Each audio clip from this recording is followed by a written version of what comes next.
Okay, we are live. We are, God, number 45. Can you believe it? There's been 45 of these shows. Wow, and my audio is like super peaky, so I'm going to turn it down even more than I already had it. Okay, so no idea if it's synced up. I have no idea if anything is working the way I expect it to. I actually tried to get the Xeno live service going. I have no idea why, because it has not been like the friendliest. Oh, come on. It's like you're killing me here. Xeno live. Yay! That can only be one person. One person. Mr. Warren Sklar. How are you tonight, Warren? What? Xeno Live. It's not me on Xeno Live. How you doing? I'm good. How are you? It's, I got up this morning and, the wife is still away. So I got up and she's coming back on Friday. Thank God. Cause I have completely discombobulated. And so, probably not the best word I could have used. She's coming back on Friday, but she's been gone for like 2 weeks. So I've been kind of like, I don't know what I'm doing. I'm just kind of going from wandering around various rooms of the house and, just completely unsure of everything. So, but I got up this morning and I went to work, realized that I had forgotten my badge and I felt like complete and total garbage. So I was like, you know what?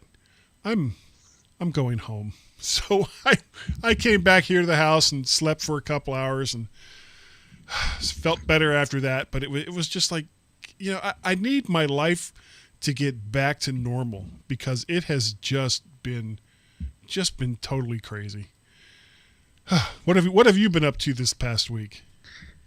This week. Wow. What are we? It's Thursday? Wednesday. No, it's Wednesday. One more thing to talk to you about after you say that. Okay. Well, I don't have much to say. I don't even remember what I did an hour ago. So, I think my son, picked up today. I drive my son to school back and forth. He's a freshman in high school. Right. So I went to pick him up today. Got home, told me he forgot his laptop at the school, and the school's not closed. So we had to drive back to school. Drove back home, and then he said, "Oh, by the way, I have a detention tonight. We knew about it. It's okay." Went back again.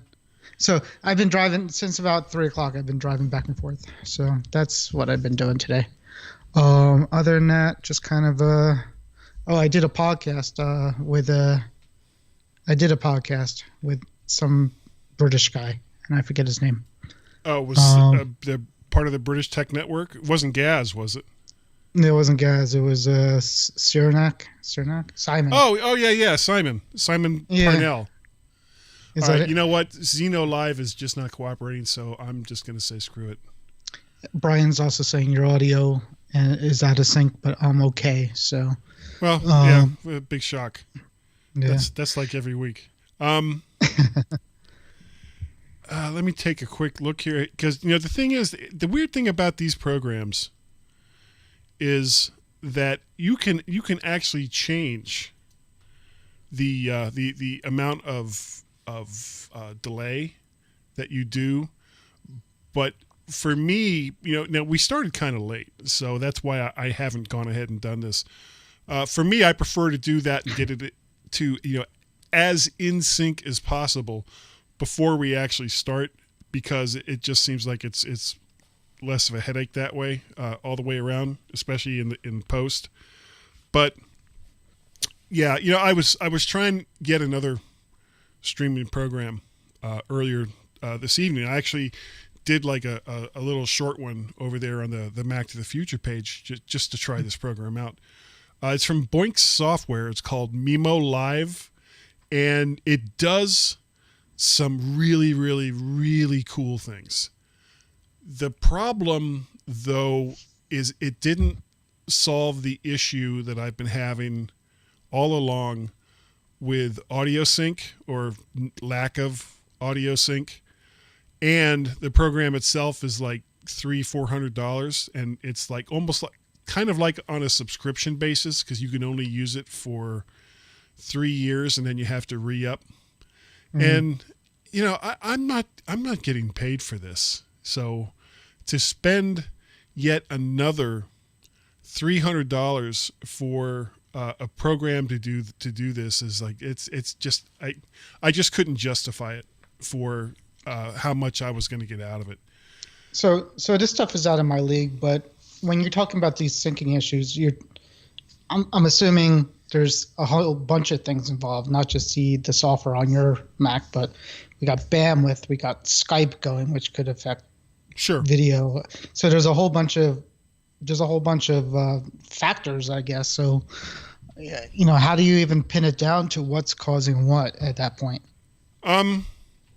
You really it's kind of hard because it can be a combination of bandwidth, CPU and GPU, the settings in the streaming program. I've got these turned down quite a bit on the streaming part, and it's turned up a little bit higher on the recording part. But really, what it always seems to boil down to, none of these programs do a very good job at keeping your video and audio in sync. So you're constantly having to fiddle with it, unless you're doing something relatively simple where it's like just a webcam and you're just talking into Facebook, or you're just talking into YouTube. If you try to do anything that's a little more fancy, like what we're doing, where I'm talking to you on Skype and we have video going on back and forth, and the whole rigmarole that's involved with that, you either need something along the lines of dedicated hardware that's built for something like this and costs a lot of money, or you do what I do, which is constantly fiddle with settings, looking for that magic bullet that's going to resolve the issues. And I never quite seem to get there. Like right now on both your audio and my audio, and this became kind of an issue last week because not only is my audio out of sync, but your audio is out of sync, and it's at a slightly different time shift than what mine is. So I can get mine in sync, or I can get yours in sync in post, but getting them both in sync is like not easy. Really, what I need to do is and maybe if we can arrange this for next Wednesday, is come on like an hour ahead of time before we're actually going to do the show, and do what we can to kind of sync both these up, because I can set your audio sync delay at a different setting than my audio sync delay. But so right now, we'll just be not like the Backstreet Boys. We'll be a boy band. We're not in sync. Yeah, we are not in sync. We are not. Yeah, I am. Very good. Yeah, there you go. Well, I'm sure people don't care so much, but remember, 20 years ago, the videos were the size of a postage stamp. Do you remember that? Like a little tiny. So we've come a long way. I mean, we could deal with this. It's not too bad. Yeah.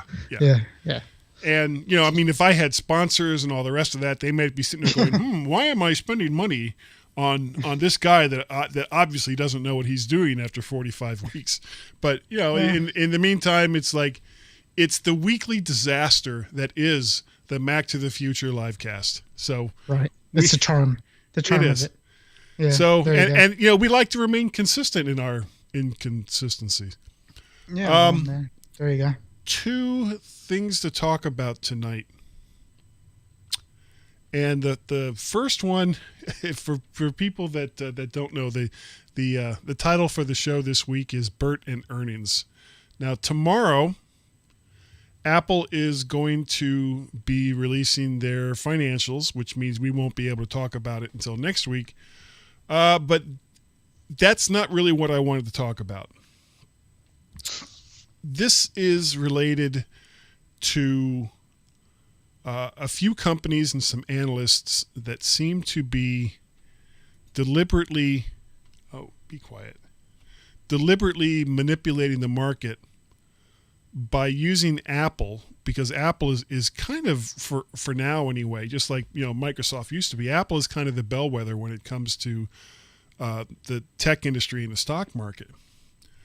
But for the last couple of years, there's a site called Nikkei.com, Nikkei.com, and they keep putting out these articles right around the same time, like just before Apple's financials are going to be released, where they start to talk about, Apple's iPhones, we've talked to some of their suppliers, and they're getting ready to cut production on iPhones because they're not selling enough of them. And lo and behold, last week, just before Apple's financials are going to be released, they did the same thing talking about the iPhone 10.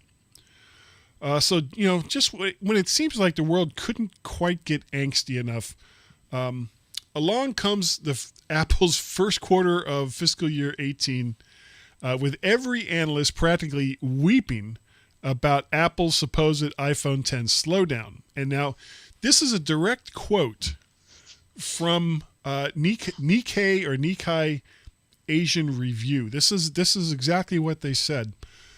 Apple will slash its production target for the iPhone 10 in a 3-month period from January by half, from the more than 40 million units envisioned at the time of its release in November. Now, what I find interesting is Apple never talks about what they plan to sell, how many units they plan to sell on any of their products, not just the iPhone, but none of their products. They don't talk about this at all. So if you read that carefully, apparently analysts are upset that the number of iPhone 10s that the analysts said Apple would make will be cut in half, according to analysts. This is like a vicious circle of, I almost said a bad word there, of crap that, it's like they're saying, well, you're not meeting the high expectations that we said that you should meet at the beginning of the quarter. Right. I'm guessing they look at historical data, I guess, of what happened the year before. I don't know either. And I don't even know how they would know that Apple's slashing that either. The only thing I could ever, when I hear these stories, it's always out of Asia and China. And the only thing I could think about is, the factories are there, and maybe some of the factory workers tell these people that, hey, they told me not to come in next week because, we don't need you. And that's how they know. So I don't know how else they know exactly how many phones they're going to cut or add. Well, they don't know. They have no idea. And there's a story that kind of, I'll include links to both of these stories in the show notes. There's a story from Mac Daily News that's related to this. This is Apple stock drops after Nikkei report of iPhone 10 production cut. And they're basically calling shenanigans on this, saying in essence that this is something that Nikkei does every single time, just before, especially after the first quarter when iPhones have just come out, because you had the iPhone 8 and the iPhone 8 Plus that came out in September, and then the iPhone 10 just came out in November. And Nikkei is basically stating that 40 million units were envisioned at the time of its release in November. So who was it that said this? This was analysts. This was people with a vested interest in manipulating Apple and other tech stock. And then they come around and say, oh, well, they're cutting sales to 20 million. It's like, what is this based on? this is like just such total nonsense, and Yeah. it just makes me crazy. I can't believe it. And but it does, affect the stock market, evidently, because yeah. it's been doing that. But I think after tomorrow, I mean, you read these stories and then you say the next story says Apple's going to release an all record earnings call tomorrow, and Exactly. who knows? But all it takes is for their stock to come down just a couple of percentage points, and for a couple of idiots to panic and sell their stock, in which case some of these companies then turn around and buy it up, and then after Apple's earning reports, the stock goes back where it was before and they made money. Yeah. So, this is stock market manipulation, and unfortunately there's really not much anybody can do about it. Stock market manipulation love to do that to tech stocks because these are Volatile. fairly volatile and fairly new in the scheme of things. So they know that people are afraid of their stocks tanking more so than most other types of industries. So this stuff, they do it on purpose. It works. Every time. They do it every time, and maybe it's to get people to buy more stock when the stock goes down. Who knows? Maybe they're doing it to affect the stock market that way. Well, yeah, I think that is pretty much exactly what they're doing. Yeah, I don't know. And it's not right, and it's not fair. But that's the way that goes. We got 6 people in the chat room, and Nice. thanks to everyone that's there. I want to say hi to Frank and Joshua, Brian Monroe, Annette. I'm going to say Goodman because I don't know if I can read that middle name. Paul Burt, Frank Petrie, John Honos. Everybody, thanks so much for being here. We really, really do appreciate it. I would ask you to call in with your opinion, but we couldn't get Zeno Live to work, so ignore that telephone number that's up there on the top because it's not going to work. Well, you could try. Well, I couldn't really even get bored. the website to come up, so maybe it's dead. I don't know. If you're really bored and want to dial numbers, go for it. Yeah, Yeah, it's nothing's going to happen. But then each week, pretty much nothing happens anyway. Yeah, well, no, that's true.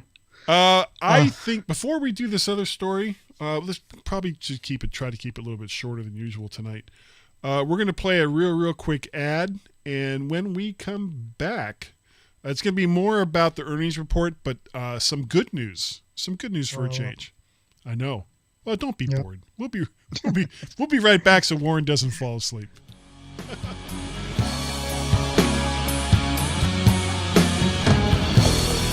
Are you a new Mac user or an old hand? Wish you could know the ins and outs, keyboard shortcuts, or hidden tips and tricks to make you more efficient using your favorite computer?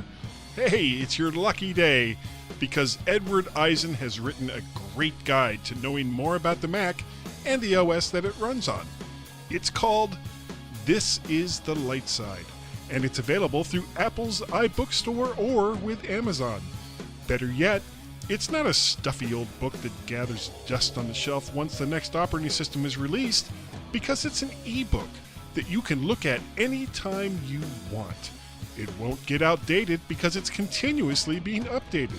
Information on setting up your new Mac, installing and getting rid of applications, security settings and what to look out for, keyboard shortcuts, some basic app recommendations, how to use Windows on your Mac, if you really want to, that is, advanced topics, searching, using iCloud, and much more. All this for a mere 99 cents. Go to the iBookstore or Amazon and check out Edward Eisen's This is the Light Side. It's the book you want on your virtual shelf.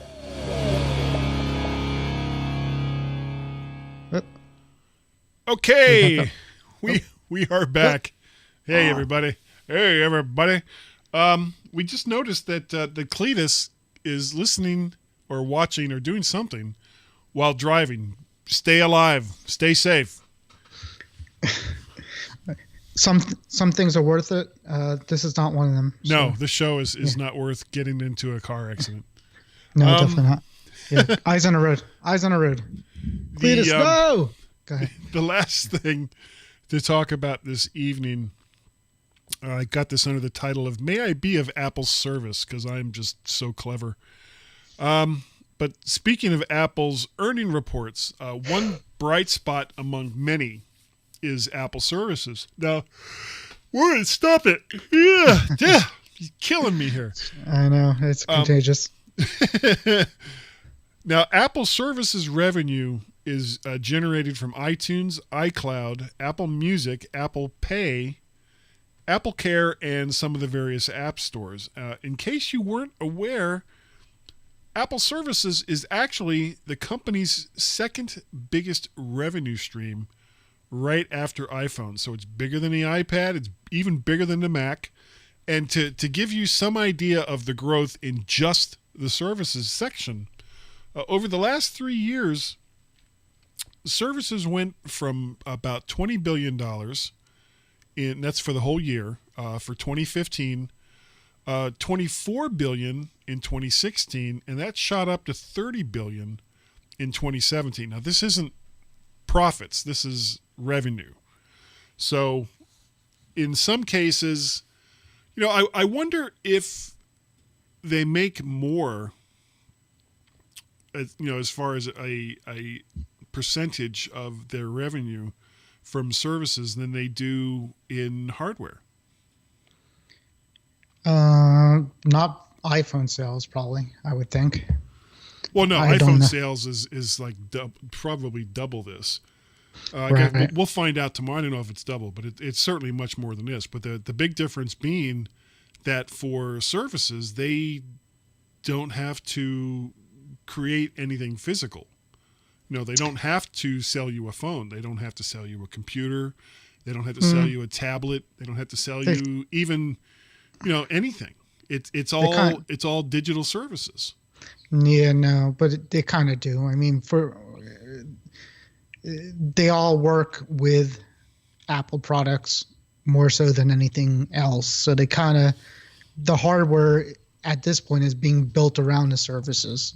And the biggest example right now is the HomePod is literally built around Siri, iTunes, and Siri, Apple Music.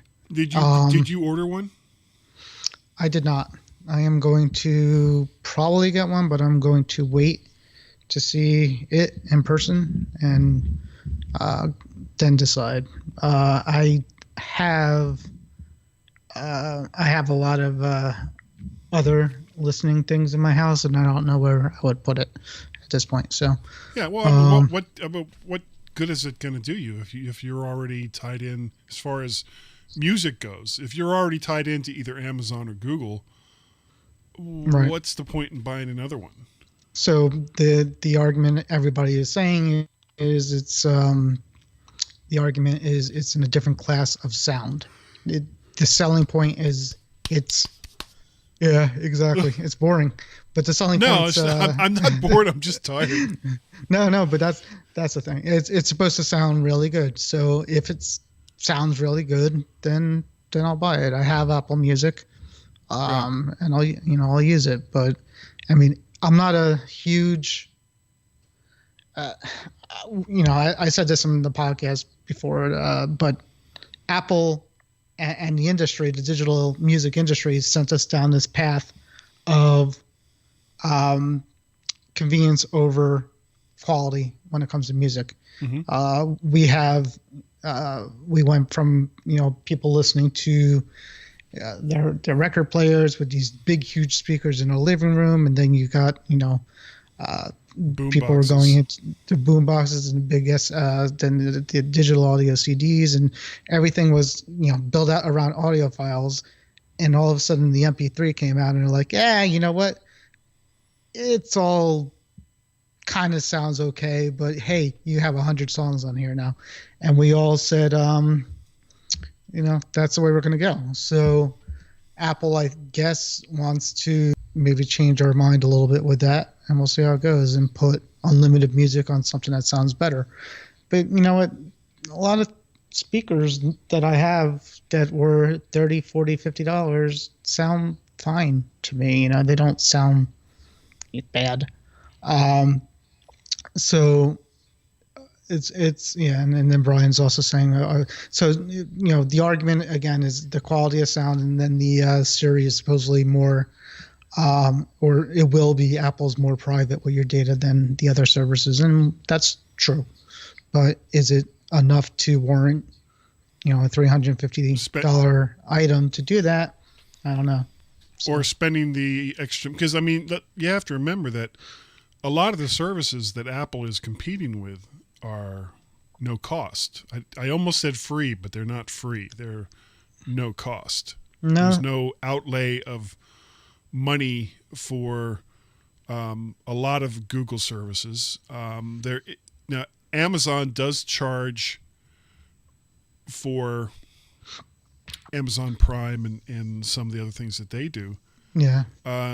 But I really have to start to question myself about all of these digital services that I'm currently plugged into. I mean, I'm paying for Dropbox. I'm paying for iCloud. I'm paying for Apple Music. I'm paying for Hulu. I'm paying for Netflix. Yep. And this is on top of having cable television and internet and everything else. And it just seems like the promise of these services being bundled together to save you money just hasn't quite worked out that way. Mm. Even like Google and Amazon, it's not like they're giving you free music with it either. You get Prime, but even with Amazon, Prime doesn't give you all the music. They want to sell you another layer of that too. Google is certainly the same way. Google says, hey, you could subscribe to Google Music, which is their service. So I mean, they're charging for that kind of stuff too. Well, they almost have to. Because the labels aren't giving them access to their catalogs for free. So, and on top of that, there's a lot of these catalogs that aren't included at all at the price point that Google and Apple and Amazon is willing to pay to access them. I know that Metallica was a stickler for many, many years. I don't even know if they're on any of these services now. It was the same thing with the Beatles and Def Leppard. Led Zeppelin. Def Leppard just came out last week. They came out to do. You know what? But Def Leppard, of all the bands that we just mentioned, I like Def Leppard. Come on. They were fine in the 80s. I'm an 80s kid. I like that. I've seen them in concert twice. I like my Def Leppard. I'm trying to remember if did I see them in concert. It just seems like so many of, going off topic here, huge shock. So many of these bands, Def Leppard, Journey, even bands like Boston and Kansas, and they have more or less a generic kind of sound. It was that album oriented rock sound that was so just huge in the 70s and 80s before the hair bands took over. Mm-hmm. And that's a whole nother thing. What is the difference between Rat and Poison and a couple of the other bands? The rat eats the poison and dies. That's how it goes. Well, I guess, but I couldn't really tell the difference in the kind of music that they were doing. Anyway, yeah, okay, all right. We'll get off that little tangent. My only thing with that is, before streaming music services, most of us built up our collection of music before that. Yes. So we were ripping. We started by downloading off Napster, Then we then we started ripping our CDs. Then we bought stuff on iTunes. So up until what, maybe 4 years with the streaming services, you know, up until then we had a music collection, for the most part. So if I'm on my Amazon and I say play this or that, and she doesn't have it, I have it somewhere, and I could just pump it from to a speaker from my phone and play it.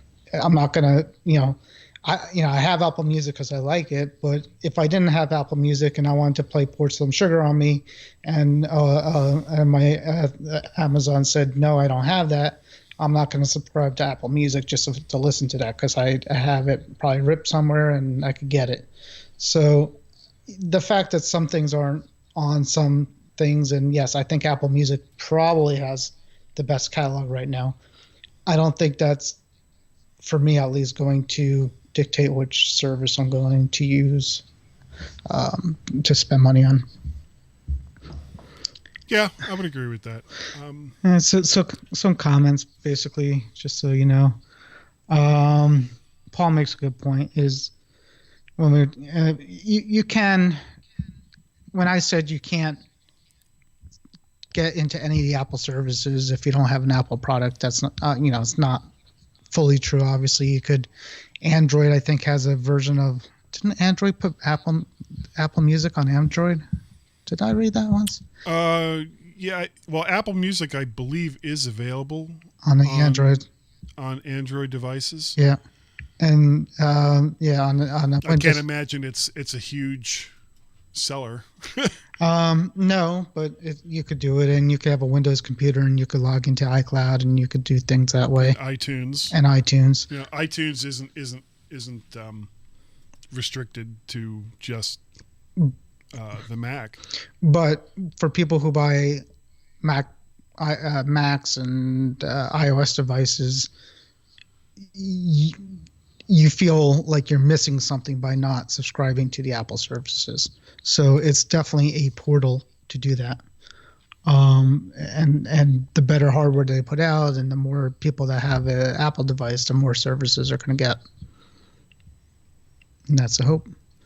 And then Brian also says, this Spotify, TuneIn, the Pandoras, all that are basically free with ads. They're free with ads, which is, and that's how it's been for a while. And I think 1 year before, a long time ago, I subscribed to Pandora One, which was their paid service, and it wasn't a lot. I think it was $20 a year or something like that, and it was pretty good. But you know what?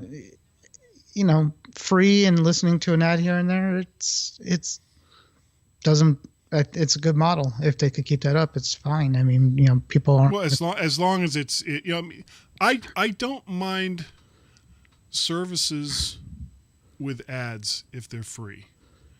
But this goes back to what CBS is doing with CBS All Access, where they want you to pay and still give you ads. And it's like, no, you know what? You've got to kind of do one or the other. Mm-hmm. If you want to serve up ads, that's fine. Then don't charge me for the privilege of watching something like Star Trek Discovery.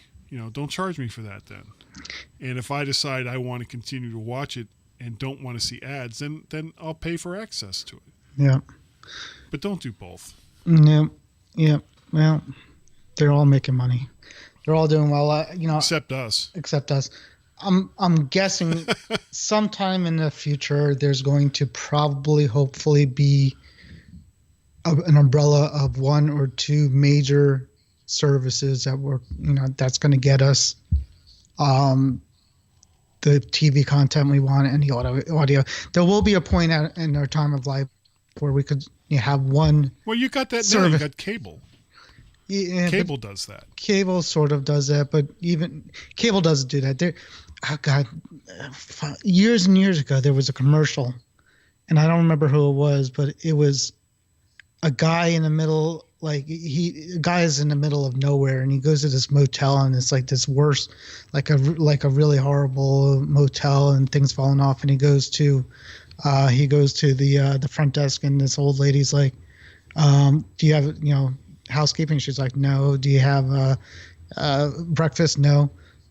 She's like, but we do have, you could watch any movie at anytime you want. And he's like, how's that possible?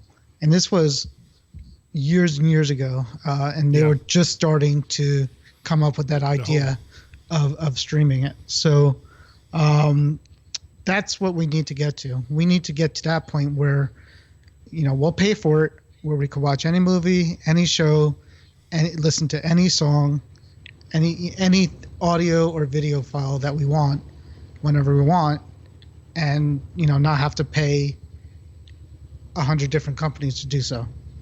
Right. And Apple tried it. They and they didn't, and the companies didn't want to play along. Yeah, they tried it with they wanted the Apple TV to basically have Siri say play this, and it will search through all the things and have single sign on it, and never worked. So that's a dream. Is there some noise coming from your side? Yeah, it's a washing machine. Sorry. Oh, okay. The door's I was closed. kind of like, what is that? It sounds like a helicopter. It might be. Are the big black helicopters starting to land on your lawn or something, Warren? Yeah, the echoes are against me now. they call the police. Oh, damn. Well, Alexa, everybody. Did you call the police? No, I did not call the police. She said something. Okay, yeah, but I think that's going to do it for tonight. Paul wants to know why we use his name in the title. It's not you. It's a joke. Burton Earnings. Yes, that's not you. Yeah, think about. I don't know how to give a hint without giving it away. You can't mention the show because that'll give it away. No, big yellow head, maybe. Big long yellow head. There you go. And a little short, squat orange head. Yes. Anyway, you guys can figure it out from there. If people would like to get a hold of you, Warren, I guess they can do that through the Mac to the Future Facebook page. Yep, come join us. It's fun. We have cookies. It is fun. We do have cookies. Yeah. You have to bring your own chocolate chips. Yes. You can reach me, guy at mttfgo.com is my email address, and of course I am also over there in the Mac to the Futures. I am Mac Parrot over there on the Twitters, and I do the My Mac podcast each and every weekend with the infamous Gazmaz. We are only, I think, 8 shows away from episode 700 of the My Mac podcast. That show started in 2004 and then took quite a dip in quality around 2009. There was some correlation there as to why the quality of the show went down in 2009. I will have to look into that and see what it was. Anyway, thank you to everyone who has joined us this evening. We really, really do appreciate it. And Warren, thank you for coming on once again. No problem. Thank you for keeping me busy on a Wednesday night. And we shall see you all next week. Next week. Bye. Bye. Next week.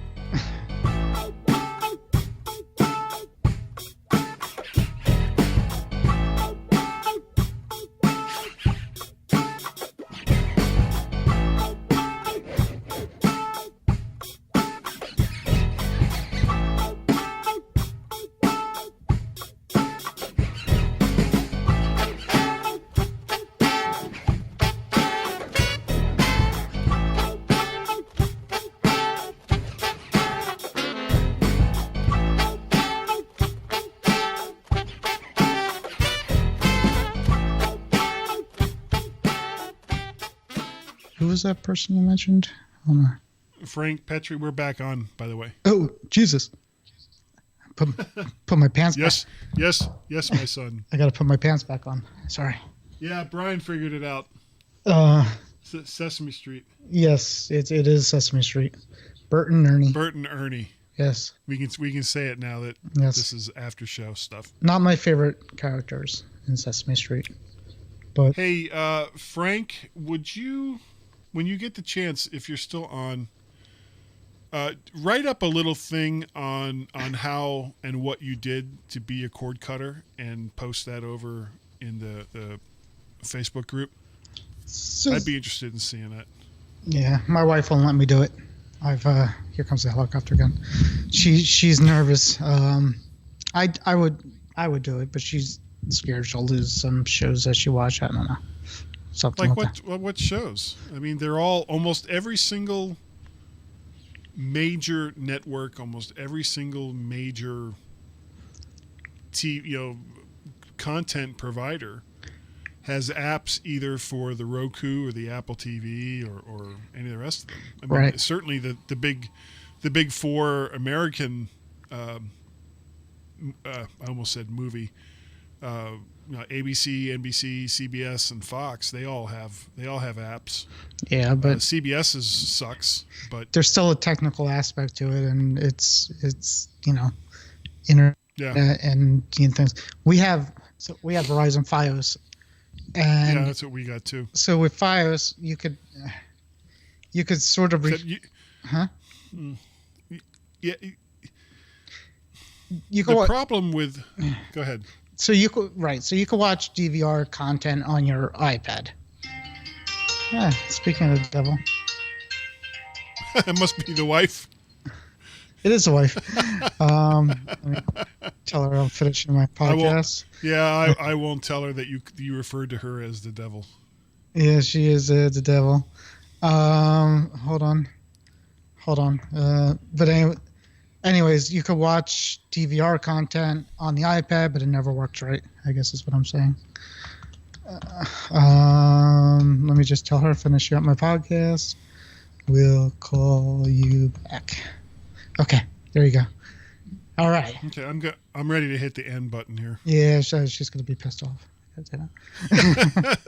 Yeah, we see. I'm good until Friday, but I know the moment that Tracy sets her feet back in the door of this house, there will be 15 to 30 minutes of complaining about the shape the house is in, regardless of how much work I do. So Good luck. I'd almost say it doesn't matter, but it does matter, because if I don't do anything at all, then that 15 minutes to 30 minutes shoots up to an hour. So, Well, I wish you luck. yeah, thanks. All right. Let me go talk to her. All right. I'll catch you later. Bye, everybody. Bye.